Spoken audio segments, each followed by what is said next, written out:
Si me acompañáis al libro de Hechos de los Apóstoles, porque aquí a partir del capítulo 16 me gustaría compartir con vosotros esta mañana, aunque antes de llegar al capítulo 16 me gustaría contextualizar un poco. Necesito...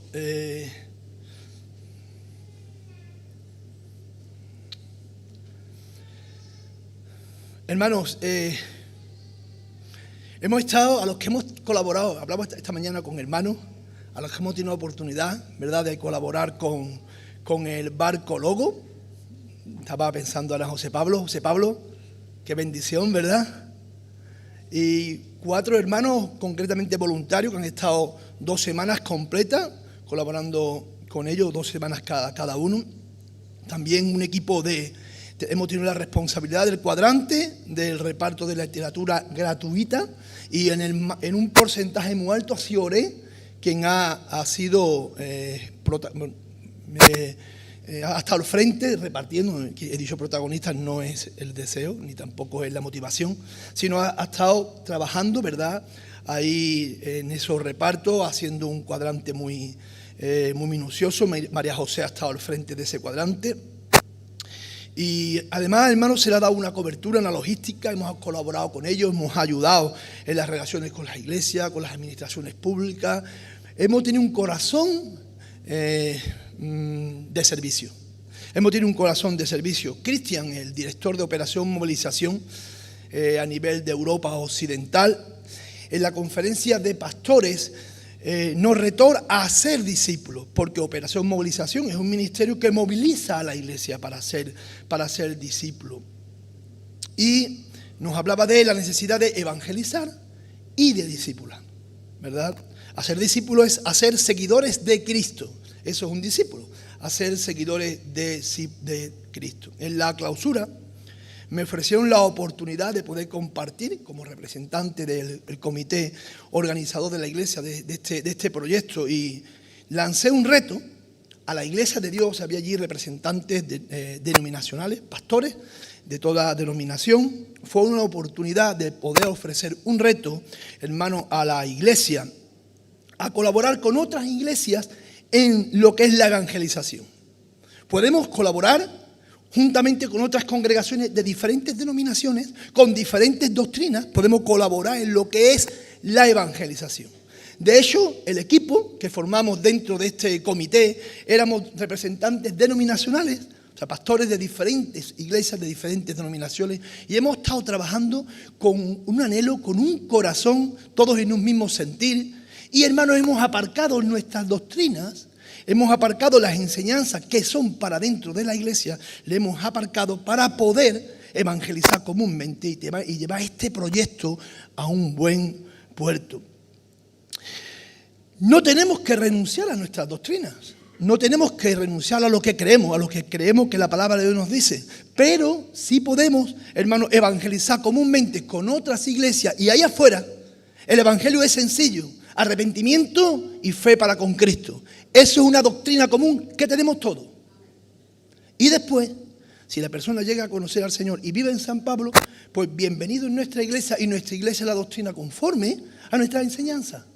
Pero no tenemos que renunciar a una comunión con otras iglesias para poder evangelizar, ¿entendéis? Y gracias al Señor, bueno, pues se hizo ese reto, y la responsabilidad del liderazgo de la iglesia, hermano, es guiar a la congregación a ser discípulos. Y a partir del libro de Hechos de los Apóstoles, veremos cómo los apóstoles pues trabajaban en ambas cosas. Evangelizaban y discipulaban. Y aquello hacía que la iglesia creciera en número y en madurez. Y el propósito de Oré es dar gloria a Dios, hermano, a través de una vida personal de adoración. Y esto es a través de una vida de obediencia, hermano, de cada miembro de la iglesia, ¿verdad? Una vida de obediencia que necesita, sin lugar a duda, hermano, conocer profundamente el carácter de a quien obedecer. Una vida de iglesia, hermano, una vida de compromiso. Y un compromiso en la gran comisión agrada a Dios, glorifica a Dios, edifica a la iglesia. Nuestras 3 E. exaltamos a Dios, edificación de la iglesia, y Manolo lo ha leído allí en Efesios capítulo 1, versículo 28. El fin es presentar a Cristo, en Cristo Jesús, a toda persona perfecta. El propósito de Oreb es presentar a Dios, ¿verdad?, una iglesia perfecta, una iglesia pura, una iglesia sin mancha. Y es nuestro deseo, por eso hacemos tanto énfasis, hermanos, en la enseñanza. Exaltar a Dios, enseñar su palabra para crecer en el conocimiento de su persona y evangelizar hasta lo último de la tierra. Como iglesia, hermanos, estamos enfocados en nuestra Jerusalén, nuestro barrio, nuestros propios hogares en nuestra Jerusalén, nuestros propios ámbitos de trabajo en nuestro Jerusalén.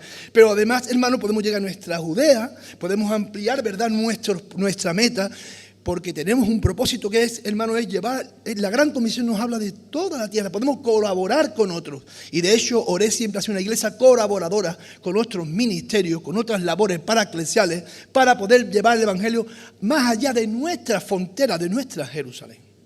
Y esta, hermano, es la labor de Oreb, pero es también, hermanos, la labor que nos presenta la palabra de Dios. Y me gustaría tomar como ejemplo este libro de Hechos de los Apóstoles y cómo Pablo, a la vez que él predicaba el evangelio, se dedicaba a edificar a la iglesia. Cuando le llegaban a él el conocimiento a través de algún hermano de la situación espiritual de una iglesia, él escribía una carta. A la vez que que evangelizaba, él escribía cartas. Si nosotros cogemos las cartas paulinas y las enfocamos dentro de nuestro libro de Hechos de los Apóstoles, podemos enmarcarlas en diferentes momentos de la historia del apóstol Pablo o del apóstol Pedro. En diferentes momentos de la historia con relación a la edificación de la iglesia. Si cogemos un marco, ¿verdad?, así a vista de pájaro, a mí me gusta ver las cosas también a vista de pájaro, en el desarrollo del libro de Hechos de los Apóstoles podemos mirar, podemos ver claramente a través de un estudio de las cartas, podemos ver cuándo se escriben esas cartas. Y en esta mañana me gustaría tomar como ejemplo el segundo viaje misionero del apóstol Pablo y como ejemplo de este hecho, o sea, de esta experiencia que es una realidad y es una enseñanza que tenemos en la Escritura, a la carta a los tesalonicenses, la iglesia de Tesalónica. No cojo la carta a los Corintios, aunque muchísima enseñanza tendríamos, ¿verdad?, si hablamos de la carta a los Corintios. Pero podíamos coger la iglesia de Éfeso, podíamos coger la iglesia de Colosa, o podíamos coger la iglesia de Filipo, porque a cada una de estas iglesias Pablo le escribe una carta. Entonces, conociendo la realidad de la iglesia, Pablo escribe en respuesta para dar solución a algunos problemas, teológicos, algunos problemas doctrinales o algunos problemas, hermanos, espirituales. Y en esta mañana me gustaría que a través de este libro de Hechos de los Apóstoles, nos enfoquemos en una iglesia del Nuevo Testamento, esta es una iglesia del primer siglo, que fue fundada, hermanos, en tiempo de persecución, en tiempo de aflicción, en tiempo de esclavitud y dentro de un contexto pagano y en medio de mucha escasez. Y esta es la iglesia de los tesalonicenses. Es necesario, hermano, que nos acerquemos un poquito, ¿verdad?, al contexto. Como parte del pensamiento que me gustaría compartir con vosotros, y subrayo esto como parte del pensamiento, porque también voy a hacer una pequeña introducción, y en esta introducción también se encuentra parte de la enseñanza que me gustaría transmitiros.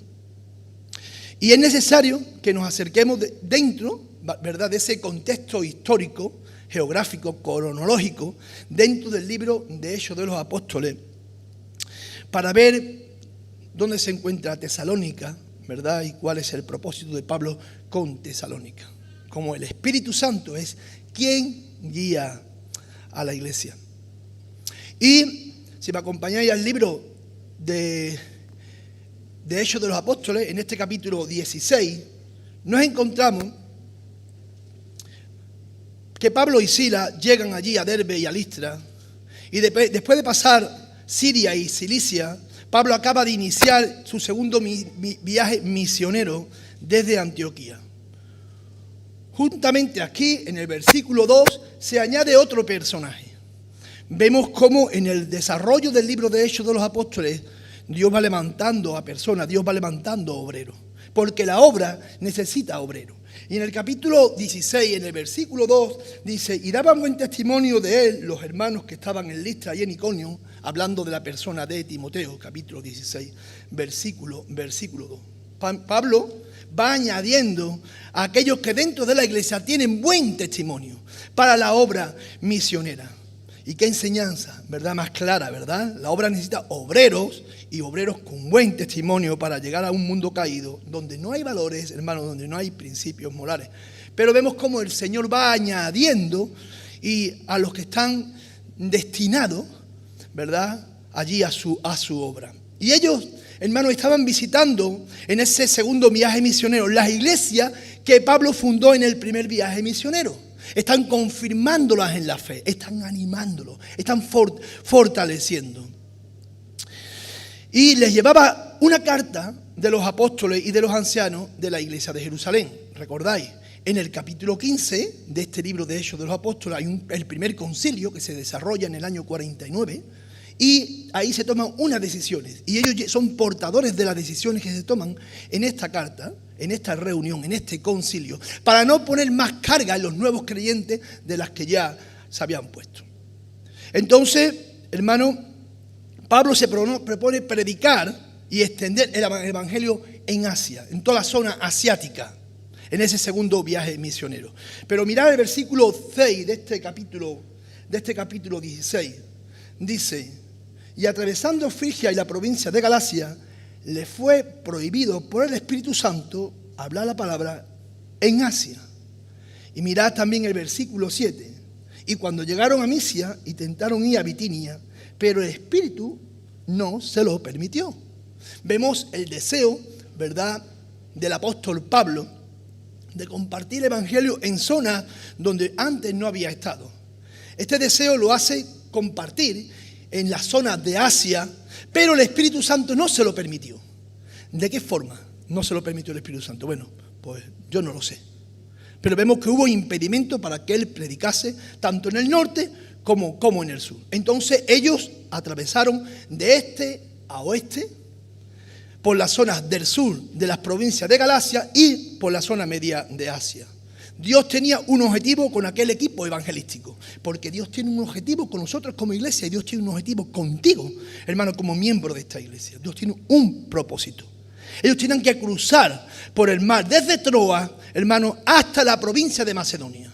Mirad el versículo 8 y el versículo 9 y el versículo 10, por favor. Y pasando junto a Misia, descendieron a Troas y se le mostró a Pablo una visión de noche. Un varón macedonio estaba en pie rogándole y diciendo, pasa a Macedonia y ayúdanos. Cuando vio la visión, enseguida procuramos partir para Macedonia, dando por cierto que Dios nos llamaba para que le anunciásemos el evangelio. A este punto, ¿verdad?, en la teología se le llama el llamado macedonio o el llamado macedónico. Un llamado que Dios hace a través de una visión de un hombre que de alguna forma Pablo lo identifica como macedonio, o Lucas, que es el que escribe el evangelio, lo identifica como macedonio. Vemos cómo en los intentos de Pablo por evangelizar necesita la dirección del Espíritu Santo. Hermanos, necesitamos una comunión estrecha también con el Señor. Necesitamos, hermanos, para discernir, ¿verdad?, la dirección del Espíritu Santo. Necesitamos comunión con el Espíritu Santo. Necesitamos comunión con Dios a través del Espíritu Santo. Oré, hermano, está en San Pablo por decisión del Espíritu Santo. Así fue, hermano. Después de varios intentos de abrir obra en diferentes lugares, el Señor nos trajo aquí a través de la concesión de un terreno. Y el que estamos hoy es una concesión de un terreno. Se nos ofreció diferentes puntos y al final el Señor nos trajo hasta aquí. Y Dios tiene, hermano, un programa evangelístico ya completo. Él tenía un programa evangelístico completo con aquella comitiva de Pablo, de Silas, de Timoteo. Y, hermano, observar ahora en el versículo 11, dice, zarpando pues de Troas, vinimos, veis un verbo ahí, vinimos, en primera persona del plural. El que habla parece que se añade en ese, con rumbo directo a Samatrocia y el día siguiente a Neápolis, Fijaros el versículo 12. Id allí a Filipo, que es la primera ciudad de la provincia de Macedonia, y una colonia. Y volvemos a leer otro verbo. Estuvimos, ¿verdad? En primera persona del plural, volvemos a verlo, en aquella ciudad en algunos días. Y un día de reposo, versículo 13, salimos, termina diciendo, y sentándonos, hablamos, ¿verdad? Tanto el indicativo como el infinitivo, como el nominativo. Vemos ahí que nos hablan en pronombres personales en tercera persona. En primera persona del plural, nos. Y así podemos buscar también en el versículo 15 y en el versículo 16 también. Íbamos, nos salió. Vemos como Dios va añadiendo, ¿verdad?, a otros. Y el que escribe se añade a esa comitiva. El que escribe es Lucas. Por tanto, hermanos, vemos que en esta comitiva ya hay 4 personajes. Silas, Pablo, Timoteo y Lucas. Él se adhiere y se incorpora, ¿verdad? Se suma a este viaje y formaría parte de esta comisión. Porque el Señor, en el desarrollo de su obra, Él va sumando las herramientas que Él mismo levanta, que Él mismo provee. Como decía, la obra, hermano, necesita obreros. No solo creyentes, sino obreros. La obra. Y conforme a sus dones, Dios los coloca en el ministerio. Y Dios tiene su tiempo, hermano, y a partir de aquí, Dios tiene también un propósito con Lucas en el ministerio de la implantación de la iglesia. Se añade una nueva extensión de terreno, hermano, Europa. Pues se tiene que añadir, hermanos, nuevos obreros a la obra, porque las obras necesitan obreros. Pensando en esto, pensaba en Casalla de la Sierra, ¿verdad? Porque está allí Miguel Ángel solo, ¿verdad? Ahora que está muy solito. Y este viene en el culto de oración, decíamos, tenemos que elaborar un programa donde cada semana un coche salga para allá y colabore en el culto, pero además, no solamente en el culto, es que necesitamos desarrollar la labor de la iglesia, ¿verdad? Y necesitamos trabajar en el campo evangelístico y en otros campos necesarios para el avance de la obra de Dios allí en Casalla. Cuando han atravesado, hermanos, hasta la provincia de Macedonia, comienza el evangelio en Europa. Macedonia, parte de Grecia, ya hablamos no de Asia, sino de Europa.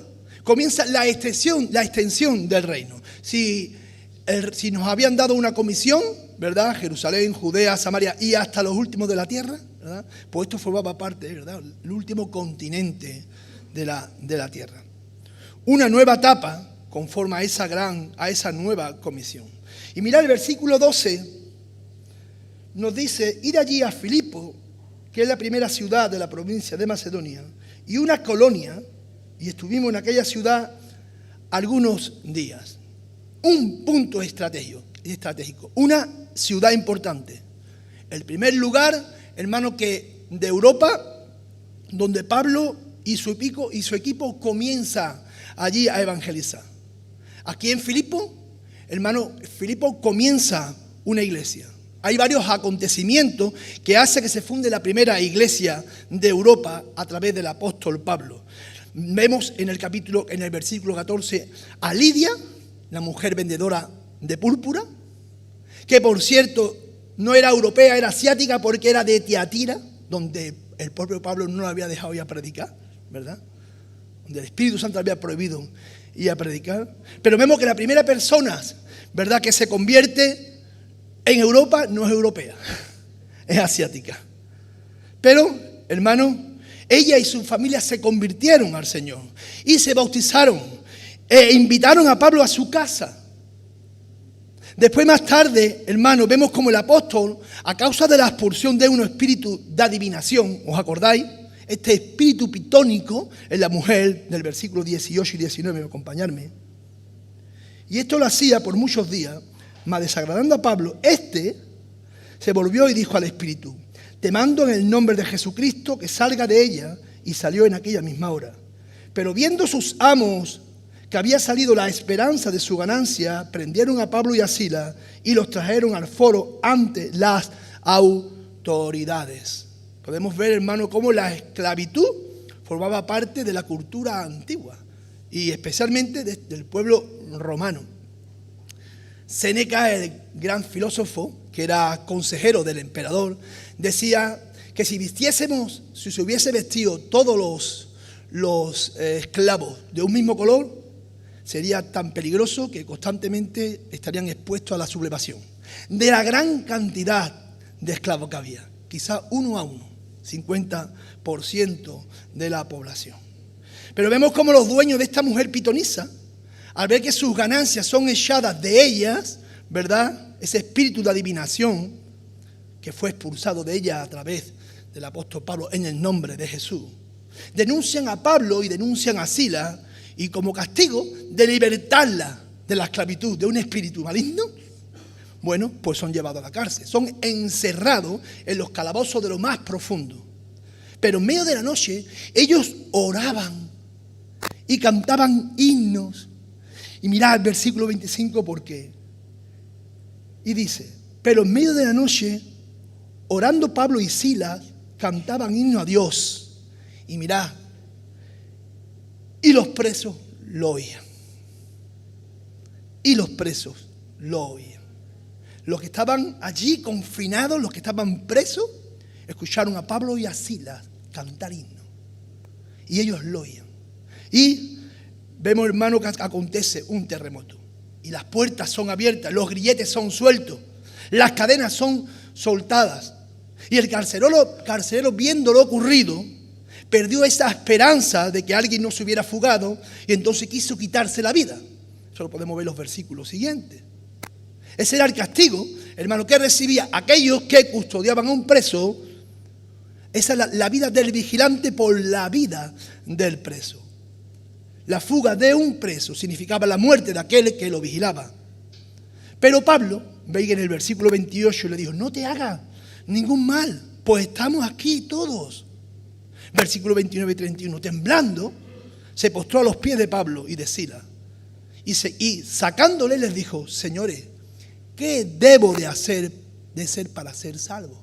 ¿Qué debo de hacer para ser salvo? Y ellos dijeron, cree en el Señor Jesucristo y serás salvo tú y tu casa. Y el carcelero, hermano, junto a los de su casa se convirtieron y se bautizaron aquella misma noche. Vemos cómo Lidia, la vendedora de púrpura, y los de su casa. Ahora vemos al carcelero con los de su casa, que por cierto, y se bautizaban. O sea, y se fueron bautizados, ¿verdad? En ese momento fueron bautizados. Hay un término teológico que se llama epinopsis. Epinopsis es un don especial que Dios le atribuyó a los apóstoles. Y este término no vaya a buscar en la RAE porque no lo vas a encontrar. Es más, difícilmente lo vas a encontrar en un diccionario bíblico. Son términos teológicos, hermanos, no todos se encuentran en los diccionarios bíblicos. Pero esto tiene que ver con el discernimiento del apostolado, de saber quién se convertía y quién no de forma genuina. Y aquí vemos, hermano, cómo este don especial, ¿verdad?, de discernimiento especial que tenían los apóstoles. Recordar también, hermano, Ananías y Zafira, cuando sustrajeron del precio de la heredad. Pedro desenmascaró allí a Ananías y Zafira. O de la misma forma a Simón el mago, como también, hermano, el apóstol Pedro, ¿verdad?, lo desenmascaró. Y de la misma forma Dios capacitó a los apóstoles para mostrar quién verdaderamente había creído y quiénes no. Y este don se le denomina epignosis.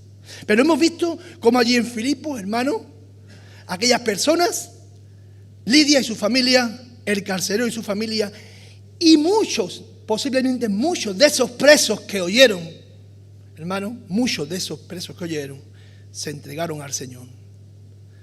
Y fundaron la primera iglesia en Europa. Filipos fue la primera iglesia fundada por el apóstol Pablo en Europa. Y lo vemos de qué forma. Ahora, pasamos un poco más adelante, en el capítulo 17, llegamos a Tesalónica.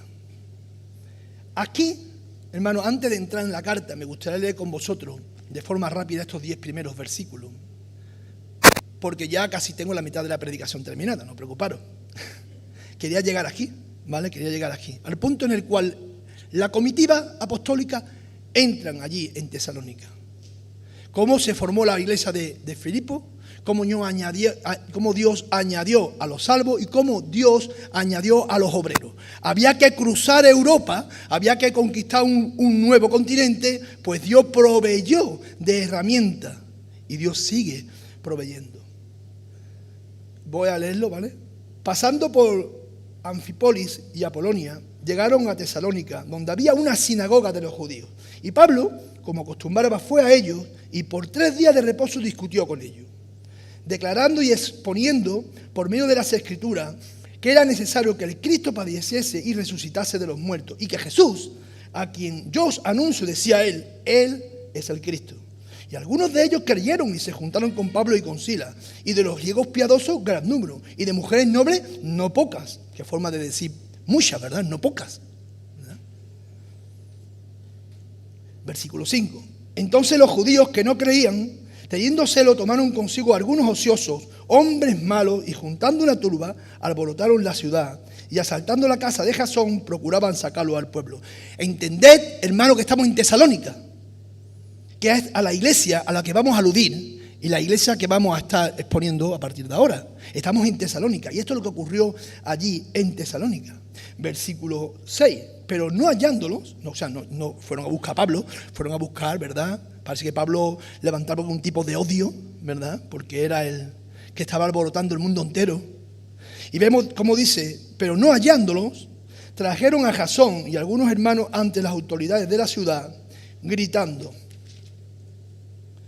estos que trastornan el mundo entero también han venido acá, a los cuales Jasón ha recibido, y todos estos contravienen los decretos de César diciendo que hay otro rey, Jesús.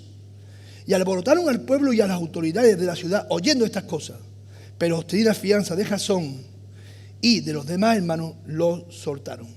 Inmediatamente los hermanos enviaron de noche a Pablo y a Silas hasta Berea. Y ellos, habiendo llegado, entraron en la sinagoga de los judíos. Hasta Berea. Pablo llega allí a Tesalónica, entra en la sinagoga, predica el evangelio.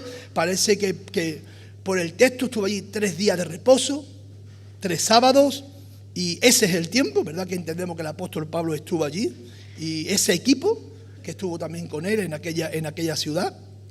Y vemos que hubo un gran número de griegos y un gran número de mujeres nobles que se convirtieron al Señor. O sea, la reacción de los judíos que no creían lo podemos ver en el desarrollo del libro de Hechos de los Apóstoles, ¿verdad? Vemos la reacción de los judíos que no creían, aquellos que son celosos de su religión. Juntaron a ociosos y a hombres malos y crearon un alboroto, ¿verdad? Para ponerlo en contra del evangelio y de sus siervos. Nunca falta la oposición a la obra de Dios, pero hermanos, observad, son ociosos. Hombres malos, aquellos que no quieren acercarse a la luz porque sus obras son malas, sus obras son hechas, ¿verdad? Son manifiestas. Y ellos tuvieron que marchar, pero también se había fundado allí otra iglesia, la iglesia de los tesalonicenses. Una de las iglesias modelos que vemos en el Nuevo Testamento, hermano, una iglesia súper generosa. Cuando el apóstol llega allí a Berea, entra en la sinagoga y allí encuentra judíos más nobles que los anteriores. Porque allí escudriñan las escrituras para comprobar si lo que Pablo decía era verdad, si aquella sabiduría venía de Dios. Y lo comprobaban a través, hermano, de escudriñar las escrituras. Qué importancia, ¿verdad? El escudriñar las escrituras. Que la iglesia tenga la capacidad, hermano, y el conocimiento de poder discernir lo que es bueno, lo que es malo, lo que es doctrina verdadera de doctrina falsa.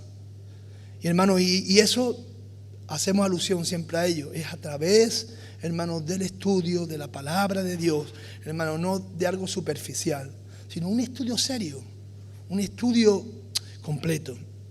Y muchos hermanos de Berea también se convirtieron, porque es la palabra de Dios, hermano, la que nos muestra la verdad del evangelio. La palabra del Antiguo Testamento se estaba cumpliendo en aquellos que anunciaba el apóstol Pablo. Y pudieron comprobar, ¿verdad?, que lo que decía Pablo y lo que decía la comitiva era verdad. La palabra tiene un propósito y la palabra no viene de vacío. Pero se levanta oposición, hermano. Judíos de Tesalónica fueron allí hasta Berea para impedir que la palabra se predique. Y de Tesalónica a Berea, hermano, hay 80 kilómetros de distancia. Y se forma un nuevo alboroto. Por lo que Pablo es llevado a zarpar, hermano, en un barco y conducido hasta Atenas. De Berea hasta Atenas hay una distancia de 400 kilómetros. Tesalónica, Berea y Atenas. Tesalónica, 80 kilómetros hasta Berea, y de Berea a Atenas, 400 kilómetros de distancia. Solamente Pablo zarpa. Silas y Timoteo se quedaron en Berea, llegan a Atenas y vuelven a Macedonia. Os pongo esto para que entendáis, ¿vale? Para que podáis entender un poco la cronología. Pablo se encuentra en Atenas y de Atenas, después lo veremos entrar en Corinto. Pero vemos cómo, hermanos, Silas y Timoteo llegan hasta Atenas y vuelven y regresan a Macedonia para confirmar la iglesia, para traer un informe a Pablo de la situación espiritual y de la situación de la iglesia. Pero yo quiero que os situéis, ¿vale? Es allí, hermano, donde de nuevo se ve con Silas y con Timoteo. Ahora sí, un segundo, mirad el versículo 5 del capítulo 18. Cuando Silas y Timoteo vinieron a Macedonia, vinieron de Macedonia, Pablo estaba entregado por entero a la predicación de la palabra, testificando a los judíos que Jesús era el Cristo. Pablo ahora se encuentra en Corinto, y en Corinto recibe, hermanos, la información de la iglesia de Macedonia, recibe la información de la iglesia de Tesalónica. Pablo en Berea, de Berea a Atenas y de Atenas a Corinto. Ahora en Corinto, ¿vale?, recibe a Silas y a Timoteo, que habían estado en la zona de Macedonia, y Timoteo trae información de la iglesia de Tesalónica. Ahora vámonos por un segundo, por favor, a la carta de los tesalonicenses. El apóstol tenía un interés tremendo, hermano, por los tesalonicenses. Él había querido visitarlo y en el segundo versículo, en el segundo capítulo de Tesalonicenses, en el versículo 17 y 18 de este segundo capítulo de la carta de Pablo a los tesalonicenses, muestra cómo Pablo tenía un interés vivo por los tesalonicenses. Había una preocupación por los tesalonicenses. Él había querido visitarlo. Y dice el versículo 17 y 18. Pero nosotros, hermanos, separados de vosotros por un poco de tiempo, de vista, pero no de corazón, tanto más procuramos con mucho deseo ver vuestro rostro. Por lo cual quisimos ir a vosotros, yo Pablo ciertamente, una y otra vez, pero Satanás nos estorbó. Timoteo, hermano, se volvió, como dije, de Atenas y se volvió hasta Macedonia, o sea, hasta Tesalónica. Y después regresó hasta Corinto para traer, hermano, a Corinto, a donde estaba Pablo, para traer un diagnóstico de cómo se encontraba la iglesia de Tesalónica. Un diagnóstico de cómo se encontraba la iglesia de Tesalónica. Trajo a Pablo un informe sobre aquella situación de la iglesia, porque la había dejado muy precoz, la había dejado todavía muy verde. Pero mirad el versículo 3, el capítulo 3, versículos 6 al 8, por favor. Pero cuando Timoteo volvió de vosotros a nosotros y nos dio buenas noticias de vuestra fe y amor, y que siempre nos recordáis con cariño, deseando vernos, como también nosotros a vosotros. Mirad, por ello, hermanos, en medio de toda nuestra necesidad y aflicción, fuimos consolados de vosotros por medio de vuestra fe, porque ahora vivimos si vosotros estáis firmes en el Señor. Pablo se alegró tanto, hermano, de oír las noticias de los tesalonicenses, que esto anima a Pablo a escribir esta carta, que es la que estamos leyendo ahora. Qué importante ver cómo, ¿verdad?, en el año 50-51 aproximadamente de nuestra historia, ahí se escribe la carta de Tesalónica, a los tesalonicenses, se escribe en Corinto, después de Pablo de recibir la información por parte de Timoteo. Lleva el evangelio, pero ahora Pablo quiere edificar a la iglesia. Quiere, hermanos, de alguna forma restaurar aquello que no está bien. Pablo lo que está ahora haciendo es la labor de presentar a todo el hombre perfecto en Cristo. Pablo no se trataba, o sea, el hacer discípulo no es solamente predicar el evangelio, el hacer discípulo es edificarlo los caminos del Señor.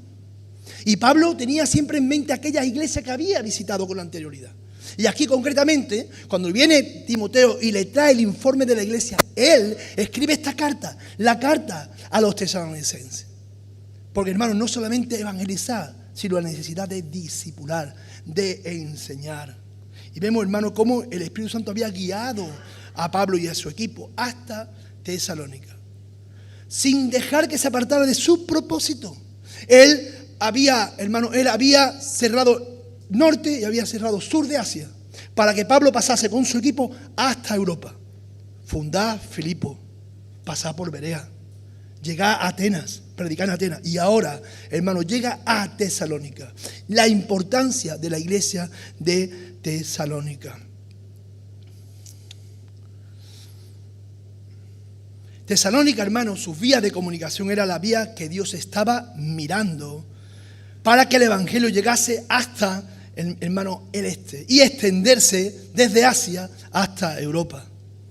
La llegada del cristianismo a Tesalónica, hermano, fue clave para que el cristianismo se extendiese, hermano, en todo el resto del mundo conocido. Pablo sabía lo importante de esta iglesia. Él se encontró, hermano, allí con un cruce de cultura, un cruce de sociedades, la sociedad occidental y la sociedad oriental. Aquello era un cruce estratégico para la extensión del evangelio. Pablo escribe a los tesalonicenses, hermano, y envía ahí a Timoteo de vuelta a llevarle esta carta. ¿Entendéis? Pablo escribe esta carta animado por lo que ha escuchado, con el deseo de edificar a la iglesia, de extender más su conocimiento. Y él escribe la carta y ahora Timoteo va a entregarle la carta allí a los tesalonicenses. Pablo, a través de esta carta, hermano, se enfoca en diferentes aspectos. El apóstol había experimentado, hermano, en el tiempo que había compartido allí con ellos, el hambre de esta iglesia por la palabra de Dios. Una iglesia joven, pero con un hambre de la palabra de Dios. La carta a los tesalonicenses está llena de doctrinas, las cuales, hermano, hay algunas de ellas difíciles de entender, con un alto contenido teológico. Pero ya entre ellos, entre los tesalonicenses, habían judíos que entendían el Antiguo Testamento y habían oído hablar de ese Mesías por venir. Fueron posiblemente estos judíos, ¿verdad?, los que tomaron la iniciativa de estar en el liderazgo de Tesalónica. Pero después, hermano, de preparar un informe doctrinal y de enseñanza, él prepara también un tratamiento para dichas carencias, del cual encontramos en esta carta a los tesalonicenses. Pablo agradece a Dios por el testimonio que esta iglesia joven está llevando a cabo. Me gustaría que leyese los primeros versículos de este primer capítulo.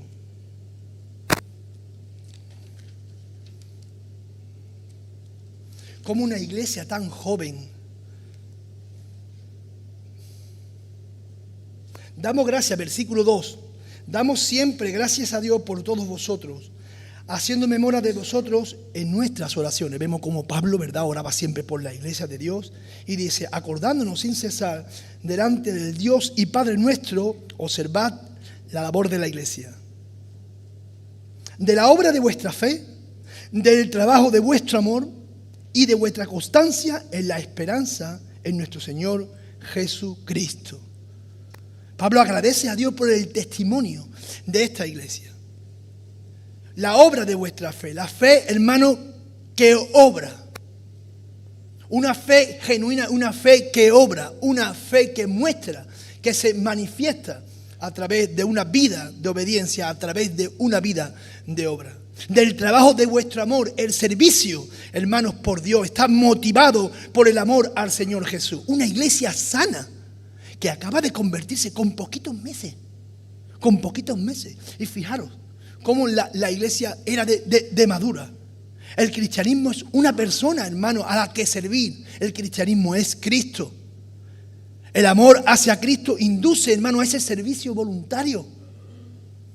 ¿Sabéis, hermanos, que el trabajo que se hace con amor no cansa? El trabajo que se hace con amor no cansa. Por eso algunos hermanos trabajan mucho. Por amor a Cristo.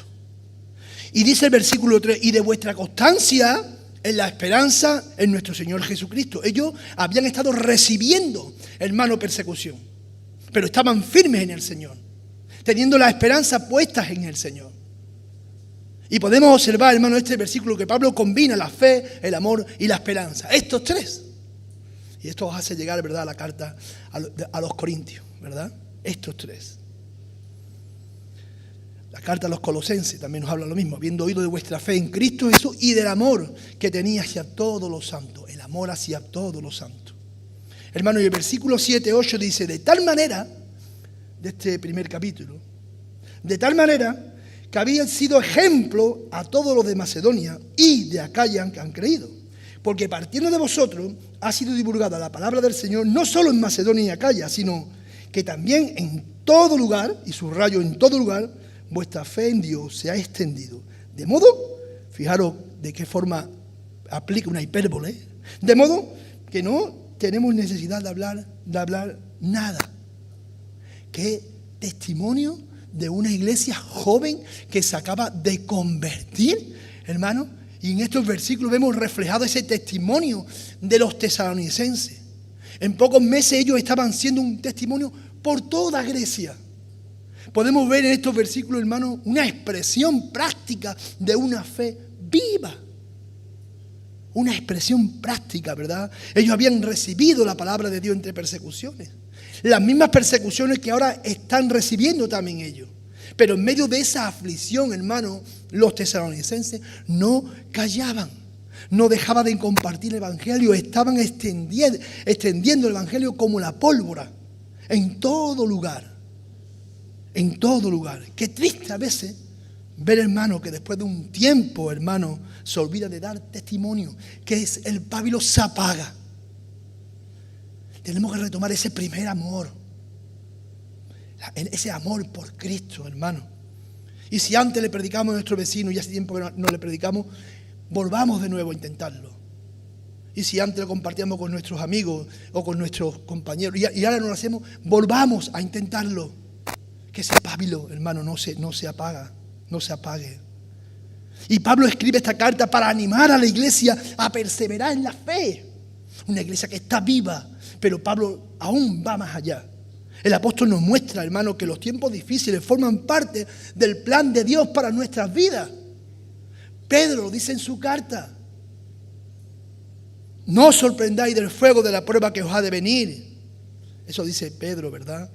Y mirad que dice el versículo 6 de esta carta, capítulo 1. Y vosotros vinisteis a ser imitadores de nosotros y del Señor, recibiendo la palabra en medio de gran tribulación, con gozo del Espíritu Santo. Ellos estaban sufriendo, hermanos, las mismas adversidades que estaban experimentando la iglesia del Señor en Judea. La iglesia estaba recibiendo persecución. Pero dice, viniste a ser imitadores. Por eso Pablo envió esta carta a través de Timoteo, para que no renunciasen, para que no abandonaran, sino para que fuesen consolados, fortalecidos, animados. Y Timoteo va y le lleva la carta. Y Timoteo va y sirve de estímulo, de ánimo. Cuando hay una fe, hermano, que reacciona como la fe de los tesalonicenses. Esto, por supuesto, hermano, que en medio de una reacción evangelística vamos a tener aprieto, ¿o no? En medio de una iglesia que se mueve, pues claro que vamos a recibir aflicción. Y ellos estaban recibiendo esa aflicción. Pero el Señor Jesús lo dijo, estas cosas os he hablado para que no tengáis tropiezo. Os expulsarán de la sinagoga. Sí, hermano. Y eso sucedió. Pero recordad, yo ya lo había dicho. Y Jesús fortalece la fe de los discípulos en medio de la persecución, en medio de la adversidad, en medio de la aflicción. No te dé vergüenza. Hermano, no te dé vergüenza. Tenemos agua en medio del desierto. Tenemos oro en África. Ese oro que fueron a buscarlo. Tenemos, hermano, tenemos el oro bendito en nuestras manos, que es la fe en Cristo. El mejor, el mayor regalo. No nos arrepentamos, no nos avergoncemos. Pero vemos que las cartas de Pablo son una constancia también al amor ante los hermanos, el apoyo de los unos con los otros, porque recibimos presión, recibimos tensión, recibimos aflicción, pero hermanos, estamos los unos para apoyarnos con los otros. Y el apóstol Pablo se lo dice también ahí a los tesalonicenses. En el capítulo 4, versículo 11 dice, y que procuréis, capítulo 4, versículo 9 y 10. Pero acerca del amor fraternal no tenéis necesidad de que os escriba, porque vosotros mismos habéis aprendido de Dios que os améis uno a los otros. El amor de los unos hacia los otros. Y también dice, lo hacéis así como todos los hermanos que están por toda Macedonia. Hermanos, necesitamos ese amor de los unos con los otros. Nosotros y con otras iglesias. Pues claro que sí. Es necesario amar al hermano por encima, hermanos, de algunas doctrinas que se practican en sus iglesias. Pues claro que sí. ¿Por qué no? Eso no significa que renunciemos a nuestra enseñanza. Pero la enseñanza, hermano, tiene que ver con la iglesia local, con nosotros. Además, hermano, Pablo nos enseña los hábitos del trabajo que los cristianos tienen que cultivar para expresar amor responsable, un amor responsable de los unos con los otros. Dice ahí el versículo 11 de este mismo capítulo, y que procuréis tener tranquilidad y ocuparos en vuestros negocios y trabajar con vuestras manos de la manera que os hemos mandado, a fin de que os conduzcáis honradamente para con los de afuera y no tengáis necesidad de nada. Qué importante este área, ¿verdad? Había quien decía, como el Señor Jesús viene pronto, pues ya no trabajo. Y Pablo tiene que decir, mira, que no quiera trabajar, no quien no pueda, porque hay quien no puede, ¿no? Quien no puede hacer nada. Pero el que pueda trabajar y no trabaje, que tampoco coma. Los ociosos, ¿verdad? Los ociosos. Que no quiera trabajar, tampoco coma. Pablo, hermano, había hecho un énfasis importante. En el tiempo que estuvo allí también con ellos, había hecho un énfasis importante, hermano, en la segunda llegada de Cristo, en el rapto de la iglesia. Y esto parece, hermano, que puso buen fundamento en esa esperanza de esa llegada. Ellos esperaban la llegada del Mesías. Ellos estaban, hermanos, fortalecidos y animados. Ellos vivían en esa esperanza para ser una iglesia joven. ¡Qué madurez! Entendieron, hermano, hasta la escatología, hasta los tiempos escatológicos, lo que iba a suceder. Es muy posible, hermano, que nuestra conducta y nuestro testimonio también pueda ser como los tesalonicenses, si tomamos constancia, hermano, de las enseñanzas que la palabra de Dios nos enseña. Dice el versículo 9 de este primer capítulo, porque ellos mismos cuentan de nosotros la manera en que nos recibisteis y cómo os convertisteis de los ídolos para servir al Dios vivo y verdadero. Hermano, los tesalonicenses eran paganos. Y esto formó parte del testimonio de los tesalonicenses. Se convirtieron, hermanos, de los ídolos. ¿Cuántos ídolos? Es tremendo. Pero aún algunos, llevando tiempo en el Evangelio, aún tienen esos ídolos. Y no hablo de los ídolos solamente del corazón, sino de ídolos, de figuras todavía en sus propios hogares. A mí me aterra. Recuerdo, hermanos, que estuvimos discipulando a Manolo y Trini. No, mira, Manolo y África, cuando nosotros llegamos allí ya estaban ellos. A Manolo y Trini, durante un tiempo, estuvimos hace 20 años discipulándolo en su casa.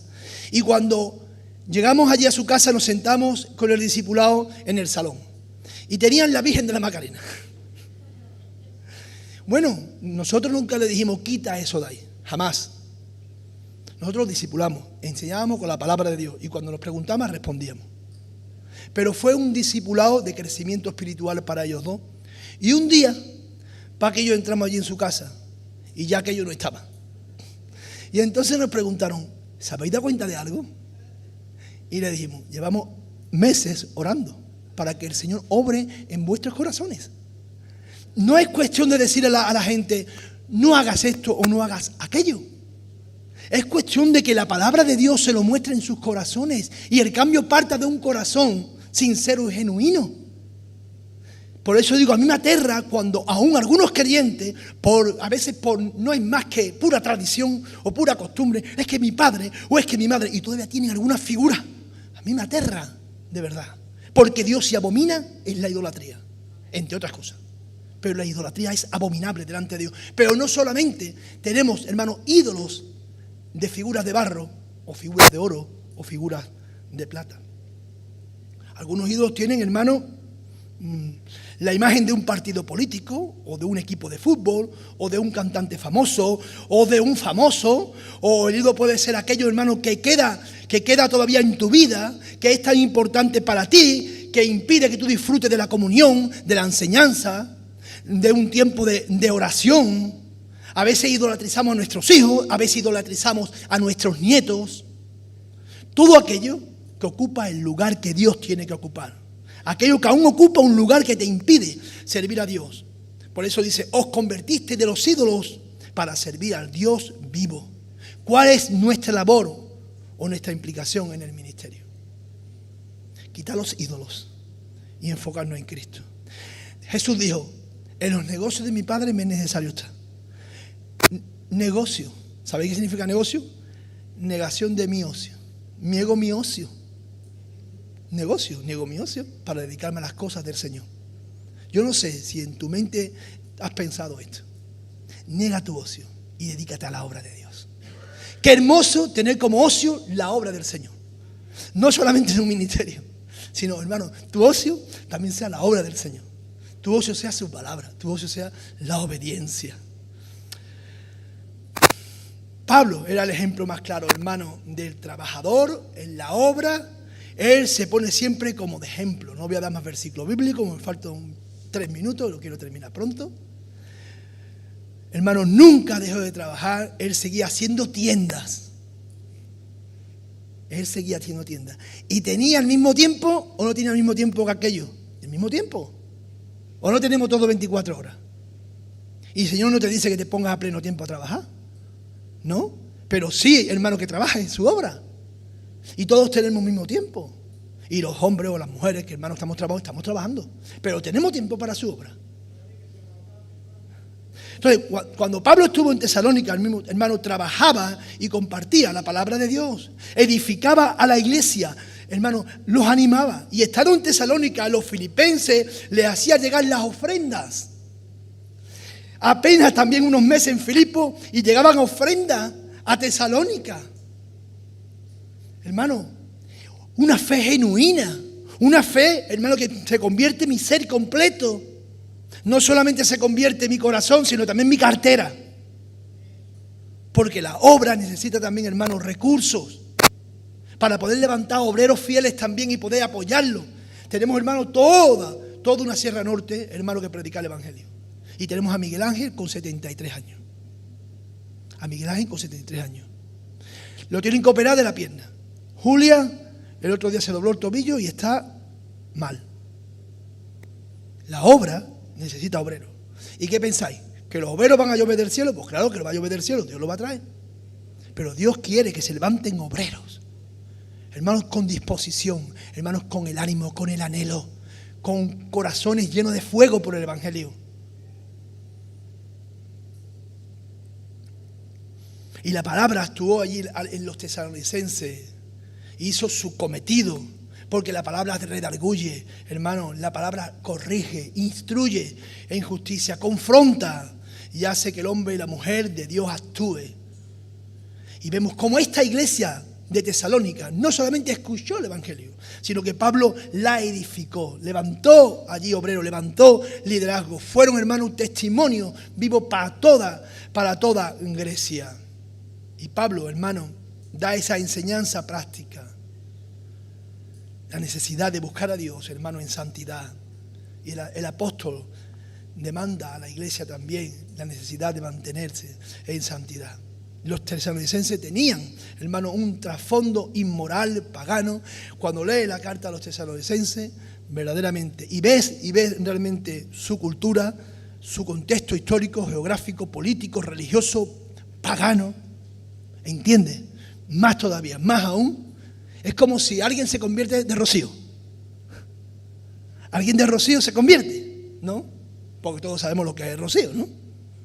Y pues imaginaros, hermano, con qué fuego, hermanos, los tesalonicenses, siendo idólatras, siendo paganos, con una cultura inmoral, la sociedad los empujaba, los arrastraba. Sin embargo, dieron muestra de su amor, de su entrega, de su fidelidad a Dios. Dios quiera que nos tomemos, hermanos, verdaderamente en serio, que tenemos una labor importante que hacer. Hacer discípulos, seguidores de Jesús. Padre, te damos gracias, Dios mío, porque tenemos tu palabra, Señor, la que corrige, la que nos instruye, la que nos enseña. También, Padre, tenemos tu palabra, Dios mío, ese consejo necesario. Señor, tenemos en ti, Padre Santo, ese poder para poder entenderla. Tenemos, Dios mío, tu Espíritu Santo que sigue trabajando, Dios mío, a través de ella. Señor, y ayúdanos a poner nuestros ojos en ti, Dios mío. Quita de nosotros todos nuestros ídolos, de cualquier forma, de cualquier idea, de cualquier pensamiento, Dios mío. Y, Dios mío, ponnos a ti en el primer lugar, Padre. Trae tú un tiempo especial también para orar como iglesia, Dios mío. Aviva el fuego, Señor, que hay en nuestros corazones para gloria y honra de tu nombre, Dios mío. Afianza nuestra fe, Dios mío. Cada este tiempo de verano, Dios mío, neguemos nuestro ocio para dedicarnos más a buscarte, para dedicarnos más, Dios mío, a leer tu palabra, Dios mío, a leer un buen libro que sea de edificación. Señor, que crezcamos en el conocimiento de tu persona, en tu carácter, Dios mío, en la persona de Jesús, en la persona del Espíritu Santo, a través, Dios mío, de la lectura, a través de tu dirección y tu guía. Señor, y ayúdanos, Padre, para que cuando comencemos, Dios mío, en septiembre, estemos mucho más, seamos más sabios, para la gloria y honra de tu nombre. En el nombre de Jesús. Amén.